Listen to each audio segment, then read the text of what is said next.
अस्सलाम वालेकुम students, welcome to my YouTube channel. तो स्टूडेंट्स, आज का जो हमारा टॉपिक है वो है सेकंड ईयर के related types of functions. So types of functions में सबसे पहले आ जाते हैं अलजेब्राइक फंक्शंस।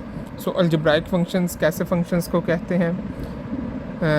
ऐसे फंक्शंस के जिसमें हमारे पास जो इंडिपेंडेंट वेरिएबल है, जिस तरह के अगर x और y कोई से दो वेरिएबल्स हैं तो इसमें से हमेशा हम यही कंसिडर करते हैं कि जो x है, ज़्यादातर हम यही कंसिडर करते हैं कि जो x है वो एक इंडिपेंडेंट वेरिएबल है और जो y है वो डिपेंडेंट वेरिएबल है। तो अगर इंडिपेंडेंट वेरिएबल के अंदर के दरमियान में कोई से बाइनरी रिलेशंस अगर हम यूज़ कर लेते हैं तो ऐसे फंक्शंस को हम कहते हैं कि वो सारे के सारे अलजेब्राइक फंक्शंस हैं। फॉर एग्ज़ाम्पल, अगर f of x equals to x square plus x, यानी कि यहाँ पे जो पावर्स हैं वो चेंज हो सकती हैं। यहाँ इसमें F of x equals to x की पावर 3/2 प्लस फिफ्थ रूट ऑफ 5x। तो इस तरह के जो भी वैल्यूज़ हम यूज़ करेंगे, इस तरह के अगर कोई से भी वेरिएबल्स की कुछ भी पावर हो सकती है, कोई भी रियल नंबर हो सकता है, उनकी पावर्स में और दरमियान में प्लस माइनस या मल्टीप्लाई डिवाइड कोई भी साइन हो सकता है, तो ऐसे फंक्शंस को हम कहते हैं कि ये हैं अलजेब्राइक फंक्शंस। अब अलजेब्राइक फंक्शंस की भी आगे फर्दर टाइप्स हैं। इनमें सबसे जो पहले टाइप है वो है हमारे पास पोलिनोमियल फंक्शंस की। सो पोलिनोमियल जो फंक्शंस हैं इनमें क्या होता है कि इसमें बेसिकली जो अलजेब्राइक है, अलजेब्राइक की ही एक टाइप आ गया है पोलिनोमियल में। अब अलजेब्राइक फंक्शंस में तो सारे फंक्शंस इंक्लूड हैं, यानी कि जिनमें वेरिएबल्स की पावर कोई रियल नंबर्स भी हैं, यानी कि कोई रैशनल नंबर्स भी आ जाती हैं, यानी कि जैसा कि यहाँ पे ये फिफ्थ रूट भी आ गया है। लेकिन जो पोलिनोमियल है, पोलिनोमियल में जो भी वेरिएबल हम यूज़ करेंगे, for example F of x से उसको फंक्शन को रिप्रेजेंट करते हैं, तो जो भी यहाँ पे हम वेरिएबल यूज़ करेंगे उस वेरिएबल की जो पावर्स हैं वो हमेशा कोई ना कोई पॉजिटिव इंटीजर्स होने चाहिए। तो यहाँ पे हम n की कोई भी पॉजिटिव इंटीजर वाली वैल्यू पुट कर सकते हैं, यानी कि +1 +2 +3 +4 इस तरह की कोई भी वैल्यूज़ होंगी तो वो फिर हमारे पास हो जाएंगे पोलिनोमियल फंक्शंस। अब पोलिनोमियल फंक्शंस की जो हमारे पास जनरल फॉर्म है वो कुछ इस तरह से है कि p of x equals to an x raise to power n plus an -1 x raise to power n -1 plus an -2 x raise to power n -2 and up to so on. तो ये जो वैल्यूज़ हैं ये सभी हमारे पास इस तरह के जो भी फंक्शंस आते हैं कि जिनमें वेरिएबल्स की पावर जो हैं, जो n है, वो हमेशा से कोई ना कोई पॉजिटिव इंटीजर हों, कि जो n है वो बिलोंग करना चाहिए पॉजिटिव इंटीजर्स में से। एंड जो a1 an -1 an -2 up to so on, इस तरह के ये जो भी a वाली वैल्यूज़ हैं ये कोई भी रियल नंबर्स हो सकती हैं। इन पे कोई कंडीशन नहीं है कि ये पॉजिटिव होने चाहिए, माइनस होने चाहिए, ये किसी भी तरह के हो सकते हैं। बस इनकी वेरिएबल्स की जो पावर्स हैं वो सिर्फ और सिर्फ होनी चाहिए पॉजिटिव इंटीजर्स में से। तो इसकी फॉर एग्ज़ाम्पल हमारे पास एक फंक्शन है, अगर 2x की पावर 4 माइनस 3x का क्यूब प्लस 7x का स्क्वायर प्लस 2x -1, तो ये एक हमारे पास पोलिनोमियल फंक्शन है। अब ज़रूरी नहीं है कि हमेशा से पोलिनोमियल फंक्शंस में ये अगर x की पावर 4 हाईएस्ट है तो फिर उसके बाद 3 लाजमी होना चाहिए। हो सकता है कि अगर हम इसको ये दरमियान वाली टर्म इसमें से कैंसिल कर दे तो तब भी ये भी फिर भी एक पोलिनोमियल फंक्शन ही है। इसके बाद आ जाते हैं नेक्स्ट इसमें लीनियर फंक्शंस। सो लीनियर्स का आपको पहले से ही इल्म होगा कि लीनियर किसको कहते हैं। लीनियर जो लफ्ज़ है वो निकला है लाइन से। तो लाइन किसी भी ऐसे फंक्शन की अगर कोई भी स्ट्रेट लाइन है तो वो स्ट्रेट लाइन के लिए हमेशा x की पावर 1 होनी चाहिए। तो यहाँ पे जो भी फंक्शन होगा लीनियर के लिए, इसमें हमेशा x की पावर 1 ही रहेगी। x की पावर 1 से ये ज़्यादा पावर्स नहीं हो सकती। इसके जो कोफिशेंट हैं, फॉर एग्ज़ाम्पल ax + b, ये x का कोफिशेंट और कांस्टेंट जो टर्म्स हैं ये बिलोंग करते हैं रियल्स में से और x की पावर 1 से ज़्यादा नहीं हो सकती, यानी कि जो भी हमारे पास इंडिपेंडेंट वेरिएबल है, जैसा कि 5x + 2 या 5x सिंपल, ये भी एक लीनियर फंक्शन है। तो यानी कि वेरिएबल अगर है तो उसमें जस्ट पावर 1 होनी चाहिए, ऐसे फंक्शन को ही हम लीनियर फंक्शन कहेंगे। तो इसके बाद नेक्स्ट आ जाता है आइडेंटिटी फंक्शन। सो आइडेंटिटी यानी कि ऐसी चीज़ कि जो कभी चेंज नहीं हो सकती। सो हम आइडेंटिटी फंक्शन ऐसे फंक्शन को कहते हैं कि जिसमें हम अपनी तरफ से जो वैल्यू पुट करें, आंसर में भी वही वैल्यू निकले। तो ऐसा जस्ट एक ही फंक्शन है कि f(x) = x, यहाँ पे x की वैल्यूज़ कोई भी रियल नंबर्स हो सकती हैं। तो हम यहाँ पे अगर कोई भी वैल्यू पुट कर दें, -1 पुट कर दें, आंसर -1 आ जाएगा, +1 पुट कर दें, आंसर +1 आ जाएगा। तो इस तरह का जो फंक्शन है, ऐसे फंक्शन को हम कहते हैं आइडेंटिटी फंक्शन। और आइडेंटिटी फंक्शन को ज़्यादातर i से ही रिप्रेजेंट किया जाता है कि i is a function from x to x, और यहाँ पे जो कैपिटल X है, जो भी x है ये बिलोंग कर रहे हैं कैपिटल X में से, यानी कि जो वैल्यूज़ हम यहाँ पे पुट करेंगे। तो ये आइडेंटिटी फंक्शन वो वाहिद फंक्शन है कि जिसमें हम एक ही सेट को एज अ डोमेन और रेंज लेते हैं, यानी कि वो पूरा सेट ही डोमेन भी है और वही पूरा सेट उसकी रेंज भी है। फिर इसके बाद नेक्स्ट आ जाते हैं कांस्टेंट फंक्शंस। तो कांस्टेंट फंक्शंस ऐसे फंक्शन को कहा जाता है कि जिसमें हम वैल्यूज़ जितनी मर्ज़ी चेंज कर लें, हम अपनी तरफ से जो इंडिपेंडेंट वेरिएबल है हमारा, उसमें वैल्यू जितनी मर्ज़ी चेंज कर लें, लेकिन उसका आंसर कभी चेंज नहीं होता।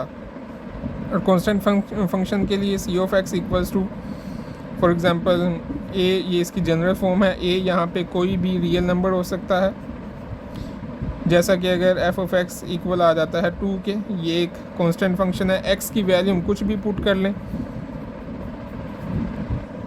+1, -1, प्लस इन्फिनिटी, 10, इस तरह की कोई भी वैल्यू पुट कर लें, आंसर हमेशा 2 ही आएगा। तो ऐसे फंक्शन को हम कहेंगे कि ये है इसका कांस्टेंट फंक्शन।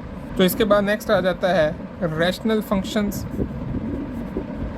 और रैशनल से ये आपको अंदाज़ा हो जाना चाहिए कि रैशनल से क्या मुराद है। रैशनल ऐसे नंबर्स जिनको हम p/q की फॉर्म में लिख सकें, यानी कि p/q की फॉर्म में जिन नंबर्स को हम लिख सकते हैं वो रैशनल नंबर्स होते हैं। तो अब ऐसे फंक्शंस जिनको p(x) और q(x) की फॉर्म में लिखा जा सके, ऐसे फंक्शन को हम कहते हैं कि ये हैं रैशनल फंक्शंस। अब यहाँ पे जो q(x) है, जो डिनोमिनेटर वाला फंक्शन है, ये ज़ीरो नहीं होना चाहिए। इसके अलावा कोई भी फंक्शन हम इसमें यूज़ कर सकते हैं। और इसमें ये जो p(x) और q(x) हैं एंड q(x), ये हमारे पास हैं कोई से भी पोलिनोमियल फंक्शन। अगर ये पोलिनोमियल फंक्शन होंगे तो तभी हम इस फंक्शन को कह सकते हैं कि ये एक रैशनल फंक्शन है। सो पोलिनोमियल फंक्शंस की ये डेफिनेशन आपको अभी बताई है पहले। So p(x) and q(x) are polynomial functions. जी तो स्टूडेंट्स, नेक्स्ट हमारे पास आ जाते हैं एक्सपोनेंशियल फंक्शंस, अलजेब्राइक फंक्शंस के बाद। सो एक्सपोनेंशियल फंक्शंस जो हैं, ये हम किसी भी ऐसे फंक्शंस को कहते हैं कि जिसमें अगर कोई वेरिएबल किसी e की पावर में आ रहा है, ज़्यादातर जो e है इसी को एक्सपोनेंशियल कहा जाता है। तो अगर तो कोई हमारे पास जो इंडिपेंडेंट वेरिएबल है वो अगर e की पावर में आ जाए, तो ऐसे फंक्शन को हम कहते हैं कि ये है एक्सपोनेंशियल फंक्शन। इसकी अगर जनरल टाइप देखनी हो तो y = e⁻f(x) लिख सकते हैं। यहाँ पे f(x) कोई भी फंक्शन हो सकता है कि जो हमारे पास इंडिपेंडेंट वेरिएबल के रिलेटेड है। तो इस तरह का जो भी फंक्शन होगा कि e की पावर में अगर कोई नंबर आ जाता है तो वो हमारे पास फिर होगा उसका एक्सपोनेंशियल फंक्शन। जैसा कि y = e⁻2x, ये एक एक्सपोनेंशियल फंक्शन है, या y = e⁻−2x माइनस एक्स, ये भी एक एक्सपोनेंशियल फंक्शन है। तो इस तरह एक्सपोनेंशियल फंक्शंस की डिफरेंट टाइप्स हो सकती हैं। यहाँ पे पावर में इसकी कुछ भी आ सकता है। इसके बाद नेक्स्ट आ जाते हैं हमारे पास लोगारिथमिक फंक्शन। लोगारिथमिक फंक्शंस, अब लोगारिथमिक फंक्शंस किस तरह से हैं, ये भी बेसिकली हमारे पास एक्सपोनेंशियल फंक्शन से ही मिलता जुलता है। एक्सपोनेंशियल फंक्शन में ये था कि इसमें जो कांस्टेंट है, ई बेसिकली एक कांस्टेंट ही है, तो कांस्टेंट की पावर में इंडिपेंडेंट वेरिएबल आ रहा था। लेकिन अगर हमारे पास कांस्टेंट की पावर में, फॉर एग्जांपल कांस्टेंट ए है, इसकी पावर में डिपेंडेंट वेरिएबल आ जाता है और ये इक्वल बनता है इंडिपेंडेंट वेरिएबल की, यानी कि x इक्वल्स टू ए की पावर y, तो इस तरह का जो फंक्शन होगा इसको हम कहते हैं कि ये है लोगारिथमिक फंक्शन। और इसको अगर हमने जो डिपेंडेंट वेरिएबल है उसको सेपरेट करके लिखना है तो डिपेंडेंट वेरिएबल इक्वल आ जाएगा log of x with base a। ये लोगारिथमिक फंक्शन है और इसको इस तरह से पढ़ा जाता है कि y is a function y equals to log of x with base a। अब यहाँ पे ये जो बेस a है इसकी वैल्यू पे डिपेंड करता है कि लोगारिथमिक फंक्शन कौन सा है। अगर तो a की वैल्यू है 10, इसी फंक्शन में अगर a की वैल्यू 10 है तो फिर हम कहते हैं कि ये वाला जो लोगारिथमिक फंक्शन है ये है common logarithmic function. Common logarithm of x। लेकिन अगर a की वैल्यू बन जाती है e, यानी कि ये वाला एक्सपोनेंशियल a की वैल्यू अगर e बन जाती है तो फिर ऐसे लोगारिथमिक फंक्शन को हम कहते हैं कि ये है नेचुरल लोगारिथम। और जो कॉमन लोगारिथम है उसको हम बेसिकली ज़्यादातर log ऑफ x से ही रिप्रेजेंट करते हैं, और जो नेचुरल लोगारिथम है उसको ज़्यादातर हम natural log ln of x से रिप्रेजेंट करते हैं। तो ये इनकी बस बेस का डिफरेंस है कि अगर बेस 10 होगी तो लोगारिथमिक फंक्शन को हम कॉमन लोगारिथम कहते हैं, और अगर बेस कोई एक्सपोनेंशियल बन जाती है तो फिर हम ऐसे फंक्शन को कहते हैं कि वह है नेचुरल लोगारिथमिक फंक्शन। स्टूडेंट्स, इसके बाद नेक्स्ट आ जाता है एक्सप्लिसिट फंक्शंस। सो एक्सप्लिसिट फंक्शंस ऐसे फंक्शंस को कहते हैं कि जिसमें हम जो हमारा डिपेंडेंट वेरिएबल है y उसको सेपरेट करके लिख सकें। यानी कि y को हम कम्बिनेशन की फॉर्म में लिख सकते हैं कि y इक्वल बन सकता है कि x square plus 2x plus 1, कि हमने y को इजीली सेपरेट कर सकते हैं अपने इंडिपेंडेंट वेरिएबल्स से। सो y को अगर इस तरह इजीली एक्सप्रेस किया जा सकता है तो ऐसे फंक्शन को हम कहते हैं कि वो है एक्सप्लिसिट फंक्शन। y हमारे पास डिपेंडेंट वेरिएबल और x इंडिपेंडेंट वेरिएबल्स। या इसकी कुछ और एग्जांपल भी हो सकती है कि जैसा कि हमारे पास है x square plus 2x plus y equals to 1, तो इसमें हम सिंपल ये वाली वैल्यूज़ को दूसरी साइड पे शिफ्ट कर देंगे तो y equals to 1 minus 2x minus x का स्क्वायर। तो इस तरह से ये y को हमने सेपरेट कर लिया, तो ये फंक्शन है फिर एक्सप्लिसिट फंक्शन। अब एक्सप्लिसिट फंक्शंस के बाद नेक्स्ट आ जाते हैं इम्प्लिसिट फंक्शंस। सो इम्प्लिसिट फंक्शन किसी भी ऐसे फंक्शन को कहते हैं कि जिसमें y को इजीली x से सेपरेट ना किया जा सके। यहाँ पे तो हमने y को इजीली x से सेपरेट कर लिया जिस तरह कि इस वाली एग्जांपल में, लेकिन अगर y को इजीली x से सेपरेट ना किया जा सकता हो तो ऐसे फंक्शन को हम कहेंगे कि वो है इम्प्लिसिट फंक्शन। जैसा कि x square plus x y plus y square equal है 1 के, यहाँ पे हम y को इजीली सेपरेट नहीं कर सकते तो फिर ये फंक्शन होगा इम्प्लिसिट फंक्शन। यहाँ इसकी एक और अगर एग्जांपल देख लेते हैं, x y square minus y plus 9 divided by x y equals to 1। सो इसमें भी y को सेपरेट नहीं किया जा सकता, तो फिर ये हमारे पास हो जाएगा इम्प्लिसिट फंक्शन। यानी कि इसमें x और y आपस में इतने मिक्सअप हैं कि इनको सेपरेट करना ज़रा डिफ़िकल्ट है। तो फिर इसके बाद नेक्स्ट आ जाते हैं पैरामीट्रिक फंक्शंस। सो पैरामीट्रिक फंक्शंस में अगर x और y तो इसमें मौजूद होंगे ही होंगे, x और y के अलावा यानी कि जो हमारे पास डिपेंडेंट और इंडिपेंडेंट है, इनके अलावा भी कोई और फंक्शन कोई और वेरिएबल इसमें इंट्रोड्यूस हम करवा सकें कि हम कहते हैं कि जो x है वो भी कोई एक फंक्शन है। फॉर एग्ज़ाम्पल किसी भी और वेरिएबल की फॉर्म में x और y के अलावा कोई भी हम यहाँ पे वेरिएबल यूज़ कर सकते हैं। लेट अस सपोज के t को यूज़ कर लेते हैं कि x is a function of t and y is also a function of t।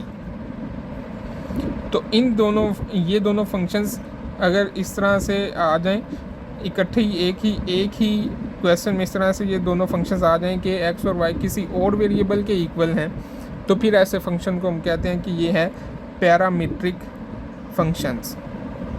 For example अगर x इक्वल आ जाता है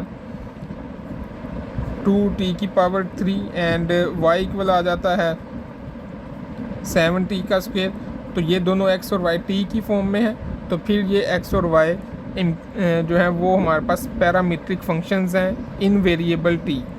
तो यहाँ पे आप t के अलावा s, u या थीटा वगैरह कोई भी सेकंड कोई भी थर्ड वाला वेरिएबल इसमें यूज़ किया जा सकता है। तो ऐसे फंक्शन को हम कहेंगे पैरामीट्रिक फंक्शंस। तो जी तो स्टूडेंट्स नेक्स्ट आ जाता है हमारे पास even function. So even functions हम कैसे फंक्शन को कहते हैं कि ऐसा फंक्शन जिसमें अगर हम वैल्यू चाहे माइनस की पुट करें चाहे प्लस की पुट करें। फॉर एग्ज़ाम्पल अगर f ऑफ -x जो है, यानी कि हम चाहे वेरिएबल का साइन चेंज भी कर दें वो तब भी प्लस वाले फंक्शन में चेंज हो जाए, तो ऐसे फंक्शन को हम कहते हैं कि वो है इवन फंक्शन। जैसा कि अगर हमारे पास फंक्शन है y = x², अगर हम यहाँ पे f ऑफ -x पुट कर दें, इनके जहाँ पे x है वहाँ पे -x पुट कर दें, तो ये बन जाएगा फिर +x² में चेंज हो जाएगा, और फिर इसको हम लिख सकते हैं कि ये f ऑफ +x के इक्वल है। y को बेसिकली हम f ऑफ x ही लिखते हैं, फंक्शन ऑफ x। तो f ऑफ -x इक्वल आ गया f ऑफ x के, तो ऐसे फंक्शन को फिर हम कहते हैं कि वो है इवन फंक्शन। और जो हमारे पास साइन और कोस वाले फंक्शंस होते हैं, यानी कि जो ट्रिग्नोमेट्रिक फंक्शंस हैं, उनमें जो कोस का फंक्शन है f ऑफ x अगर cos ऑफ x के इक्वल आ जाए, तो ये वाला जो फंक्शन है ये इवन है, या इसका जो इन्वर्स बनता है हमारे पास इसका सीकेंट। तो सीकेंट और कोस ये दोनों इवन है, और बाकी के जितने भी ट्रिग्नोमेट्रिक फंक्शंस हैं वो सारे ऑड होते हैं। अब ऑड फंक्शन किसको कहते हैं वो भी आगे इसकी डेफिनेशन आ गई। सो ऑड फंक्शंस ऐसे फंक्शंस के जिसमें for example f of x कोई भी एक फंक्शन गिवन है, ये कुछ भी हो सकता है, इसमें अगर हम x की जगह पे -x पुट कर दें और ये माइनस का साइन भी साथ आ जाए, जब इसको हम सॉल्व करें -f ऑफ x बन जाए, तो ऐसे फंक्शन को हम कहते हैं कि वो है ऑड फंक्शन। फॉर एग्ज़ाम्पल अगर f ऑफ x एक फंक्शन है, लेट अस सपोज x³ है, तो अगर हम यहाँ पे x³ है फंक्शन, तो x की जगह पे अगर -x पुट कर देते हैं तो ये बन जाएगा -x³, और -x³ की जगह पे हमने क्या लेट किया था f ऑफ x। तो अगर माइनस का साइन पुट किया है और बाहर माइनस फंक्शन से बाहर माइनस आ जाए, तो ऐसे फंक्शन को हम कहेंगे कि वो है ऑड फंक्शन। और अगर माइनस का साइन पुट कर दें और माइनस का साइन ही ख़त्म हो जाए फंक्शन के अंदर ही, तो ऐसे फंक्शन को हम कहेंगे कि वो है इवन फंक्शन। अब इसके बाद नेक्स्ट आ जाती हैं इसके जो ट्रिग्नोमेट्रिक फंक्शंस हैं उनकी टाइप्स आ जाती हैं, या इन्वर्स ट्रिग्नोमेट्रिक फंक्शंस वगैरह। सो ट्रिग्नोमेट्रिक जो फंक्शंस हैं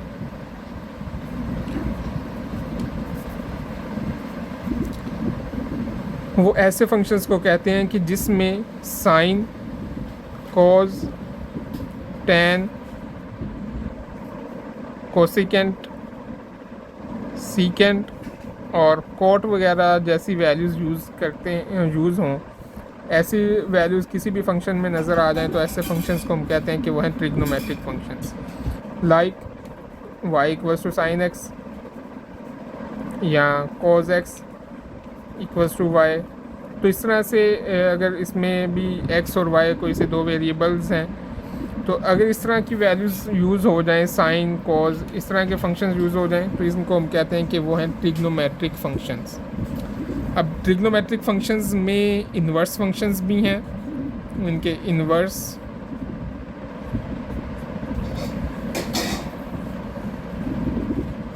ट्रिग्नोमेट्रिक फंक्शंस। सो इन्वर्स ट्रिग्नोमेट्रिक फंक्शंस कौन से हैं? जैसा कि अगर जो y है वो इक्वल आ जाए साइन इन्वर्स ऑफ x के, यानी कि जिसमें यहाँ पे तो साइन की पावर +1 है लेकिन यहाँ पे साइन की पावर -1 है, तो ऐसे फंक्शन को कहते हैं कि ये हैं inverse trigonometric functions, like y equals to cos inverse of x या y equals to tan inverse of x। अब आप इसमें ये भी देख सकते हैं कि ये वाले जो फंक्शन है, फॉर एग्जांपल ये y equals to sine x है, इसको भी तो हम इस तरह से लिख सकते हैं कि sine inverse of y equals to x।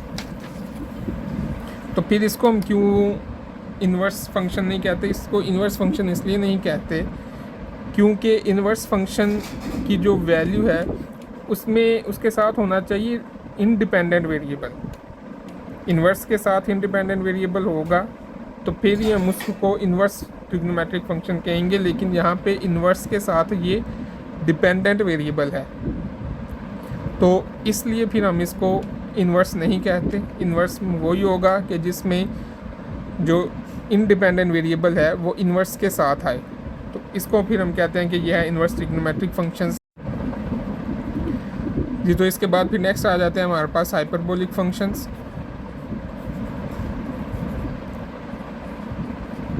Hyperbolic functions में भी बेसिकली ये साइन कॉस वगैरह ही यूज़ किए जाते हैं, लेकिन इसमें जैसा कि यहाँ पे था y equals to sine of x, लेकिन यहाँ पे आ जाएगा y equals to sine hyperbolic of x। तो यहाँ पे जब h आ जाएगा तो ये फिर हाइपरबोलिक फंक्शन बन जाएगा, और इसकी जो वैल्यू होती है वो हमारे पास आती है 1/2 into e raise to power x minus e raise to power minus x। तो अगर एक्सपोनेंशियल फंक्शंस को इस तरह से लिखा जा सकता है और साथ इसको 2 से डिवाइड कर दें, तो ऐसे फंक्शन को हम कहेंगे कि वो है साइन हाइपरबोलिक फंक्शन। और इसी तरह अगर यहाँ पे साइन की जगह पे आ जाता है cos hyperbolic function, cos hyperbolic of x, तो ये बन जाएगा 1/2 e raise to power x e raise to power minus x, और अब इनके दरमियान में आएगा प्लस, साइन के केस में माइनस और कोस के केस में प्लस।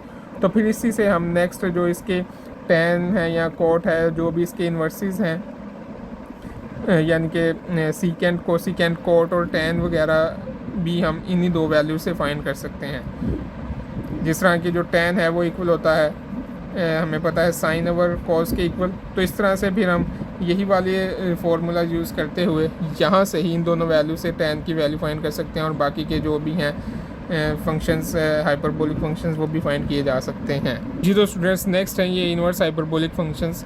तो इन्वर्स हाइपरबोलिक फंक्शंस को हम नेचुरल लॉगरिथम की फॉर्म में अगर एक्सप्रेस कर सकते करें तो फिर ही हमारे पास जो हाइपरबोलिक फंक्शंस हैं वो इन्वर्स हाइपरबोलिक फंक्शंस बन जाते हैं। For example sine hyperbolic inverse of x या इक्वल्स टू y या y equals to cos hyperbolic inverse of x। तो ये जो फंक्शंस हैं ये हैं इन्वर्स हाइपरबोलिक फंक्शंस, और इसमें जो sine hyperbolic inverse of x की वैल्यू बनती है वो है natural log of x plus square root of x square plus 1, यानी कि यहाँ पे अगर नेचुरल लॉग की फॉर्म में अगर हम लिखते हैं तो वो बन जाता है फिर हाइपरबोलिक का इन्वर्स। लेकिन अभी पहले आपने देखा कि जो हमारे पास हाइपरबोलिक फंक्शंस थे उनमें एक्सपोनेंशियल यूज़ किया गया था, e की पावर x या e की पावर माइनस x हमने यूज़ किया था। तो इससे जो एक्सपोनेंशियल फंक्शन है और नेचुरल जो भी लॉगरिथमिक फंक्शंस हैं ये दोनों एक दूसरे का इन्वर्स होते हैं। तो जो हाइपरबोलिक फंक्शंस हैं उनमें एक्सपोनेंशियल यूज़ कर लिया, और जो हाइपरबोलिक इन्वर्स फंक्शंस हैं उनमें हमने नेचुरल लॉग यूज़ कर लिया। तो इसी तरह इसकी भी वैल्यू आ जाएगी हमारे पास natural log of x plus square root of x square minus 1। वो जो हाइपरबोलिक फंक्शन था उसमें भी बस प्लस और माइनस का ही डिफरेंस था, और साइन और कोस के केस में और इन्वर्स में भी ये प्लस और माइनस का ही डिफरेंस है साइन और कोस के केस में। लेकिन अभी ये जो इन्वर्स हाइपरबोलिक फंक्शंस है ये अभी आपने इस क्लास में नहीं रीड करना, बस इसका आइडिया होना चाहिए कि किसको कहते हैं हाइपरबोलिक फंक्शन या इन्वर्स हाइपरबोलिक फंक्शंस किनको कहा जाता है। तो उसके लिए ये आज का लेक्चर रिकॉर्ड किया है। तो उम्मीद करता हूँ आपको आज समझ आ गई होगी कि फंक्शंस की क्या क्या टाइप्स हैं और वो उनकी जो टाइप्स हैं उनको कैसे रिप्रेजेंट किया जा सकता है या किया जाता है। सो अल्लाह हाफिज़।